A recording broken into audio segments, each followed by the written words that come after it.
नाज़रीन, अहम ख़बर असां शेयर करे रहिया आहियूं त सिंध में कोरोना सबब 7 महीननि खां बंदि नर्सरी खां 8 क्लास ताईं स्कूल ॿीहर खुली विया आहिनि। कराची, हैदराबाद, मीरपुर खान, शहीद बेनज़ीराबाद, लाड़काणो ऐं सखर डिवीज़न में समूरा खान की तोड़े सरकारी स्कूलनि में तदरीसी अमल शुरू थी वियो आहे।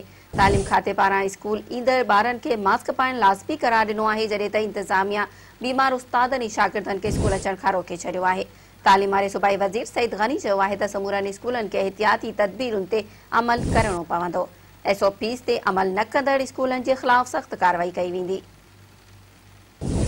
नाज़रीन, अहम ख़बर हिकु दफ़ो ॿीहर अव्हांखे ॿुधाईंदा हलूं त सिंध में कोरोना सबब 7 महीननि खां बंदि नर्सरी खां 8 ताईं क्लास ॿीहर खुली विया आहिनि। कराची, हैदराबाद, मीरपुर ख़ास, शहीद बेनज़ीराबाद, लाड़काणो ऐं सखर डिवीज़न में समूरा खानगी तोड़े सरकारी स्कूलनि में तदरीसी अमल शुरू थी वियो आहे।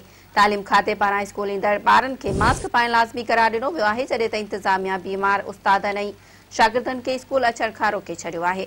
तालीम वारे सूबाई वज़ीर सईद गनी चयो आहे त समूरनि स्कूलनि खे एहतियाती तदबीरुनि ते अमल करणो पवंदो। SOPs ते अमल न कंदड़ स्कूलनि जे ख़िलाफ़ सख़्त कार्रवाई कई वेंदी।